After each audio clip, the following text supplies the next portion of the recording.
Hi friends, welcome to Amizhthampoo. இன்னைக்கு நம்ம என்ன வீடியோ பார்க்க போறோம்னு பாத்தீங்கன்னா ஒரு லஞ்ச் vlog தான். சோ லஞ்சுக்கு நான் என்னென்ன பண்ண போறேன்னு பாத்தீங்கன்னா முருங்கை சூப் வந்து பண்ண போறேன். எனக்கு ஃப்ரெஷா முருங்கை இலை கிடைக்கல. அதனால நான் வீட்லயே பண்ண முருங்கை பொடி வச்சு தான் முருங்கை சூப் வந்து பண்ண போறேன். சோ அதுக்கு தேவையான பொருள் எல்லாமே நான் கட் பண்ணி எடுத்து வச்சிருக்கேன். அதுக்கப்புறம் பாத்தீங்கன்னா எண்ணெய் கத்திரிக்காய் குழம்பு எப்படி பண்றதுன்னு பார்க்கலாம். சோ அதுக்கு ஒரே மாதிரி சைஸ்ல இருக்க மாதிரி ஒரு குட்டி குட்டி கத்திரிக்காவை எடுத்துக்கோங்க, நல்லா இருக்கும். நான் ஒரு 13 கத்திரிக்காய் எடுத்திருக்கேன். கொஞ்சம் மஷ்ரூமும் மீதி இருந்துச்சு. ஸோ அந்த மஷ்ரூமை வச்சு ஒரு சிம்பிளான மஷ்ரூம் ஃப்ரை எப்படி பண்ணுறது அப்படிங்கிறதையும் நம்ம பார்க்கலாம். ஸோ இந்த 3 ரெசிபியும் தான் நம்ம இந்த வீடியோவில் பார்க்க போகிறோம். ஸோ வீடியோவை ஸ்கிப் பண்ணாமல் ஃபுல்லாக பாருங்கள். அண்ட் இந்த முருங்கை இலை பொடி எப்படி பண்ணுறது அப்படிங்கிற வீடியோ நான் ஆல்ரெடி போட்டிருக்கேன். பார்க்காதவங்க டிஸ்கிரிப்ஷன் பாக்ஸில் லிங்க் தரேன், செக் பண்ணி பாருங்கள். வாங்க இப்போ வீடியோக்குள்ளே போகலாம். முதல்ல நம்ம சூப் பண்ணிடலாம். அதுக்கு நான் ஒரு குக்கர் வச்சுருக்கேன். குக்கர் வச்சுட்டு ஒரு கையளவுக்கு பார்த்திங்கன்னா சின்ன வெங்காயம் சேர்த்துக்கோங்க, ஒரு 7-8 பல் பூண்டு, ஒரு மீடியம் சைஸ் தக்காளியை கட் பண்ணி சேர்த்துருக்கேன்.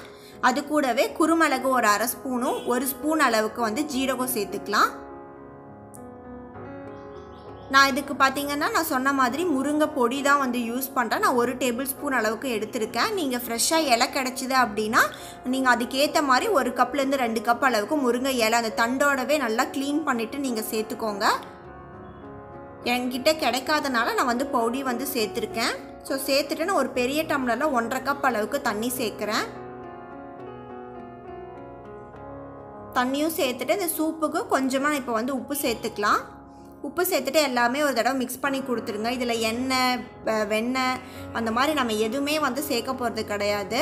ரொம்ப ஹெல்த்தியான ஒரு சூப் இது. ஸோ இதை நல்லா மிக்ஸ் பண்ணிவிட்டு இதை மூடி வச்சிடலாம். மூடி வச்சு ஒரு 3 விசில் விட்டு ப்ரெஷர்லாம் அடங்கினதுக்கப்புறமா நம்ம ஓப்பன் பண்ணிவிட்டு எப்படி பண்ணுறது அப்படிங்கிறத பார்க்கலாம். அதுக்கப்புறம்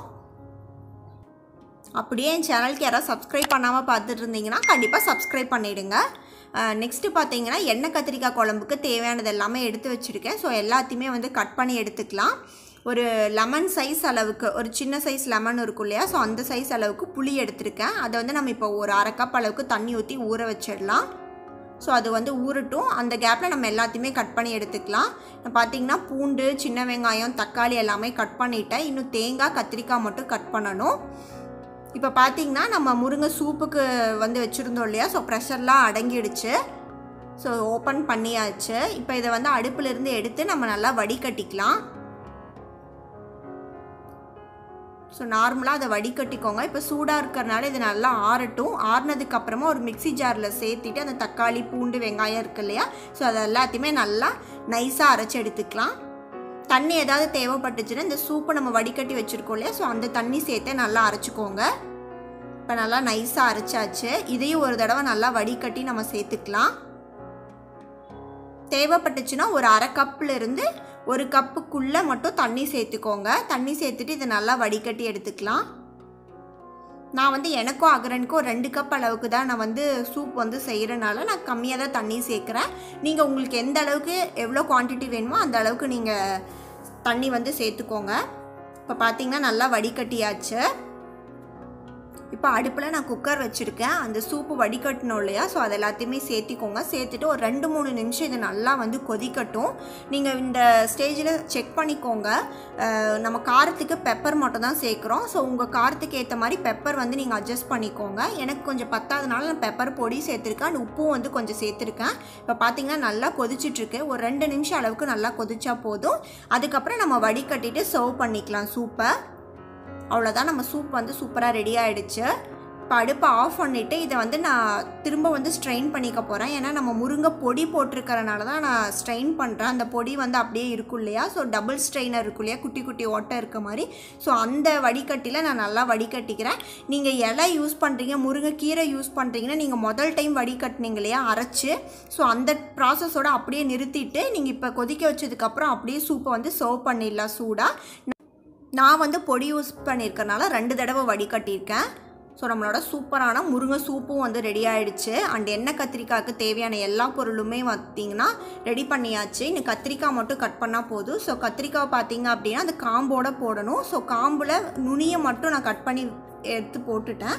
ஸோ அது போக மீதி கத்திரிக்காய் பார்த்திங்கன்னா இந்த மாதிரி எக்ஸ் மாதிரி நம்ம கட் பண்ணிக்கலாம். ஸோ உள்ளே ஏதாவது சொத்தை இருக்கான்னு இந்த மாதிரி ஓப்பன் பண்ணி செக் பண்ணி பார்த்துக்கோங்க. ரொம்ப உள்ள வரைக்கும் கட் பண்ணாதீங்க. ஸோ கொஞ்சமாக விட்டு கட் பண்ணிக்கோங்க. ஸோ எல்லா கத்திரிக்காயும் நம்ம இதே மாதிரி கட் பண்ணி எடுத்துக்கலாம். நீங்கள் பெரிய சைஸ்லையும் கத்திரிக்காய் போடலாம். பட் இந்த மாதிரி குட்டி குட்டியாக இன்னும் வேறு கலர் கத்திரிக்காய் இன்னும் குட்டியாக இருக்குல்ல, ஸோ நீங்கள் அந்த மாதிரி கூட யூஸ் பண்ணிக்கலாம். கத்திரிக்காய் எல்லாமே கட் பண்ணதுக்கப்புறமா பார்த்தீங்கன்னா நம்ம அதை நல்லா வதக்கி எடுத்து வச்சுக்கலாம் எண்ணெயில். ஸோ அதுக்காக நான் ஒரு கடாய் வச்சு நல்லெண்ணெய் சேர்த்திருக்கேன். ஸோ கத்திரிக்காய் குழம்புக்கு, இந்த எண்ணெய் கத்திரிக்காய் குழம்புக்கு ஃபுல்லாமே நல்லெண்ணெய் சேர்த்திக்கோங்க. மசாலா அரைச்சாலும் சரி எல்லாத்துக்குமே நல்லெண்ணெய் சேர்த்தி பண்ணுங்கள். அப்போ தான் ரொம்ப டேஸ்ட்டு நல்லாயிருக்கும். ஸோ எண்ணெயும் பார்த்திங்கன்னா நல்லா சூடாகிடுச்சு. இப்போ நம்ம கட் பண்ணி வச்சுருக்க எல்லா கத்திரிக்காயுமே சேர்த்திக்கலாம்.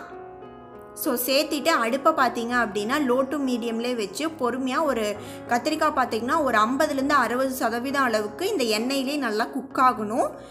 ஆனால் கத்திரிக்காய் குழஞ்சும் போகக்கூடாது, உடையக்கூடாது. ஸோ பார்த்து பொறுமையாக நல்லா வதக்கி விட்டு ஒரு 50% ஆகுது நல்லா இந்த எண்ணெயிலே குக் ஆகிற அளவுக்கு நம்ம எடுத்துக்கிட்டோன்னா தான் கத்திரிக்காய் குழம்பு பார்த்திங்கன்னா ரொம்ப டேஸ்ட்டாக இருக்கும் ஃபைனலாக நம்ம சாப்பிடும் போது. ஸோ நல்லா வதங்கட்டும். இது பார்த்திங்கன்னா நம்ம கத்திரிக்காய் எல்லாமே நல்லா தோல் சுருங்கி கலரும் மாறி நல்லா வெந்துடுச்சு ஒரு பாதி அளவுக்கு. ஸோ நான் வேறு பிளேட்டுக்கு வந்து மாற்றிட்டேன். இப்போ மசாலாவுக்கு தேவையான பொருளாக வதக்கிறதுக்கு பார்த்திங்கன்னா இன்னொரு கடாய் வச்சு நான் ஒரு 2 ஸ்பூன் அளவுக்கு நல்லெண்ணெய் சேர்த்திருக்கேன். அதில் 1 ஸ்பூன் அளவுக்கு ஜீரகம், 1/2 ஸ்பூன் அளவுக்கு மிளகு, ஒரு 5-6 முந்திரி பருப்பு வந்து ஆப்ஷன் தான், நீங்கள் வேணும்னா சேர்த்திக்கோங்க.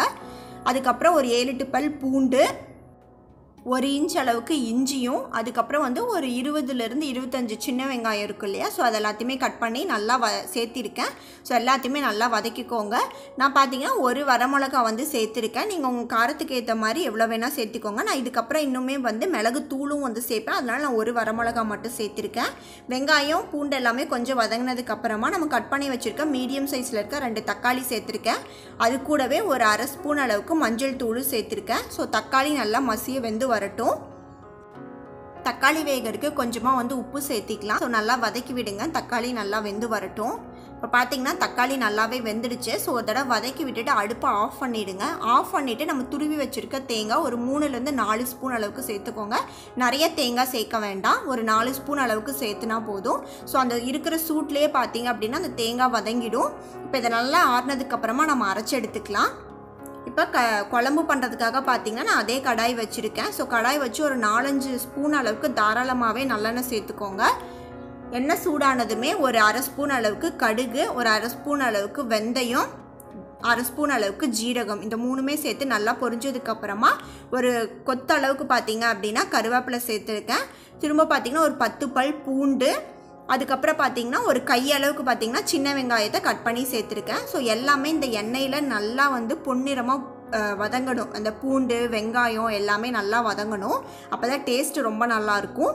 அண்ட் அது வதங்கிட்டு இருக்கும் போதே பார்த்திங்கன்னா ஒரு 1/2 ஸ்பூன் அளவுக்கு பெருங்காயத்தூளும் வந்து சேர்த்துருக்கேன். ஸோ அதையும் நல்லா வதக்கி விடுங்க. ஸோ இந்த வெங்காய பூண்டு நல்லா வதங்கட்டும்.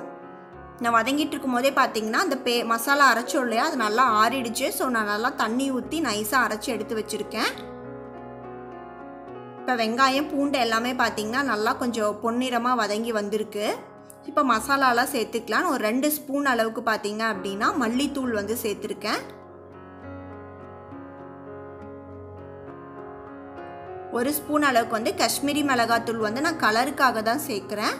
அண்ட் காரத்துக்காக பார்த்திங்கன்னா ஏற்கனவே நான் மசாலா அரைக்கும் போது ஒரு வரமிளகா சேர்த்துருக்கேன். அண்ட் இப்போ பார்த்திங்கன்னா ஒரு 1/2 ஸ்பூன் அளவுக்கு வரமிளகா தூள் வந்து சேர்த்துருக்கேன். மிளகாத்தூள் நீங்கள் உங்கள் காரத்துக்கு ஏற்ற மாதிரி எவ்வளோ வேணுமோ அவ்வளோ சேர்த்திக்கோங்க. இப்போ நம்ம புளி வந்து ஊற வச்சுருந்தோம் இல்லையா, ஸோ நம்ம கரைச்சி அந்த புளி தண்ணியை வந்து சேர்த்திக்கலாம். ஸோ நல்லா கெட்டியாக கரைச்சி சேர்த்திக்கோங்க.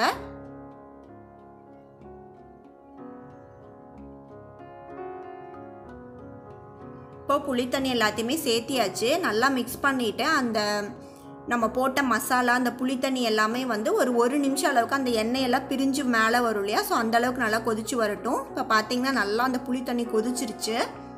இப்போ நம்ம அரைச்சி வச்சுருக்க மசாலா விழுதை வந்து சேர்த்துக்கலாம். அது கூடவே பார்த்திங்கன்னா தேவையான அளவுக்கு நீங்கள் குழம்புக்கு எவ்வளோ தண்ணி வேணுமோ அந்த அளவுக்கு தண்ணி ஊற்றி அந்த மசாலா கூட சேர்த்துக்கோங்க. பார்த்திங்கன்னா நான் மசாலா தண்ணி எல்லாமே சேர்த்துட்டேன். ஸோ எல்லாத்தையுமே நல்லா மிக்ஸ் பண்ணி கொடுங்க. இப்போ இந்த குழம்புக்கு தேவையான அளவுக்கு நம்ம உப்பு சேர்த்துக்கலாம். நம்ம முதல்ல அந்த மசாலா வதக்கும் போது தக்காளிக்கு கொஞ்சமாக உப்பு போட்டோம். அண்ட் இப்போ வந்து நம்ம வந்து குழம்புக்கு தேவையான அளவுக்கு உப்பு போடுறோம். ஸோ அதை பார்த்து கரெக்டாக அட்ஜஸ்ட் பண்ணி சேர்த்துக்கோங்க. குழம்பு கன்சிஸ்டன்சி உங்களுக்கு ஏற்ற மாதிரி அட்ஜஸ்ட் பண்ணிக்கோங்க. ஆனால் எண்ணெய் கத்திரிக்காய் குழம்பு வந்து கொஞ்சம் திக்காக இருந்தால் தான் நல்லாயிருக்கும். நான் வந்து இது ரொம்ப கொஞ்சம் திக்காக இருக்க மாதிரி இருக்கனால இன்னும் கொஞ்சம் நல்லா கொதிக்கும் போது கெட்டியாகும் இல்லையா, அதனால நான் ஒரு அரை கப் அளவுக்கு திரும்ப வந்து தண்ணி சேர்த்துருக்கேன். இது வந்து ஒரு 5லேருந்து 7 நிமிஷம் அளவுக்கு அடுப்பை மீடியம் ஹீட்டில் வச்சு நல்லா கொதிக்க விடுங்க. ஸோ அந்த புளியோடது மசாலா அண்டு நம்ம போட்டிருக்க எல்லாமே வந்து ஒன்று சேர்ந்து நல்லா வந்து கொதிச்சு வரணும். இப்போ ஒரு 7 நிமிஷம் அளவுக்கு நல்லா கொதிச்சதுக்கப்புறமா நம்ம கத்திரிக்காய் வதக்கி வச்சுருக்கோம் இல்லையா, ஸோ அந்த எண்ணெயோட அப்படியே அந்த கத்திரிக்காவை எல்லாத்தையுமே நல்லா சேர்த்துக்கோங்க. சேர்த்துட்டு கத்திரிக்காய் பார்த்திங்கன்னா ஒரு பாதி அளவுக்கு ஆல்ரெடி நம்ம வேக வச்சுருக்கோம் அந்த எண்ணெயிலேயே. திரும்பவும் பார்த்திங்கன்னா அடுப்பை லோ ஹீட்டில் வச்சுக்கோங்க. லோ ஹீட்டில் வச்சு இதையும் ஒரு 5லேருந்து ஒரு 7 நிமிஷம் அளவுக்கு நல்லா வந்து கொதிக்க விட்டீங்க அப்படின்னா கத்திரிக்காயும் நல்லா வந்துடும், குழம்பும் நல்லா எண்ணெய் பிரிஞ்சு நமக்கு வரும். இப்போ பார்த்திங்கன்னா ஒரு 5 நிமிஷம் ஆச்சு. நல்லா கொதிச்சு அந்த ஓரத்துங்களில் எண்ணெயெல்லாம் நல்லா பிரிஞ்சு வந்துட்டுருக்கு. இந்த டைமில் பார்த்திங்கன்னா நான் 1 டேபிள் ஸ்பூன் அளவுக்கு வெல்லம் சேர்த்துருக்கேன். கண்டிப்பாக வெல்லம் சேர்த்துக்கோங்க புளிக்குழம்புக்கு, அப்போ தான் டேஸ்ட்டு வந்து ரொம்ப சூப்பராக இருக்கும். ஸோ அந்த வெல்லம் கரையிறதுக்கு ஒரு தடவை நல்லா மிக்ஸ் பண்ணி விட்டுடலாம். கத்திரிக்காவுமே பார்த்திங்க அப்படின்னா நல்லா வெந்துருச்சு. ஸோ குழம்போட கன்சிஸ்டன்சியும் நமக்கு கரெக்டாக இருக்குது. ஒரு தடவை மிக்ஸ் பண்ணதுக்கப்புறமா நம்ம ஃபைனலாக திரும்ப நான் எனக்கு வேணுங்கிறனால ஒரு 2 ஸ்பூன் அளவுக்கு நல்லெண்ணெய் சேர்க்குறேன். உங்களுக்கு வேண்டாம் அப்படின்னா நீங்கள் சேர்த்துக்க வேண்டாம். சேர்த்துட்டு அதையும் ஒரு தடவை மிக்ஸ் பண்ணி விடுங்க. இது வந்து ஒரு கொதி வரட்டும் திரும்ப. இப்போ பார்த்திங்கன்னா ஒரு 2 நிமிஷம் நல்லா கொதிச்சிருக்கு. ஃபைனலாக கொஞ்சமாக கட் பண்ணி வச்சுருக்க கொத்தமல்லி இலையும் சேர்த்துட்டு ஒரு மிக்ஸ் கொடுத்துட்டு நம்ம அடுப்பை ஆஃப் பண்ணிவிட்டு நம்மளோட சூப்பரான எண்ணெய் கத்திரிக்காய் குழம்பு வந்து சர்வ் பண்ணிடலாம். நான் இதுக்கு வந்து சூடான ஒயிட் ரைஸ் தான் வந்து செஞ்சுருக்கேன். நெக்ஸ்ட்டு பார்த்தீங்கன்னா மஷ்ரூம் ஃப்ரை பண்ணுறதுக்கு ஒரு கடாய் வச்சு ஒரு ஸ்பூன் அளவுக்கு எண்ணெய் சேர்த்துருக்கேன். எண்ணெய் வந்து ரொம்ப கம்மியாகவே சேர்த்துக்கோங்க. அதில் கொஞ்சமாக கடுகு போட்டு பொரிஞ்சதுக்கப்புறமா ஒரு பச்சை மிளகாவை குட்டி குட்டியாக கட் பண்ணி சேர்த்துருக்கேன். ஒரு சின்ன சைஸ் பெரிய வெங்காயத்தையும் கட் பண்ணி சேர்த்துருக்கேன்.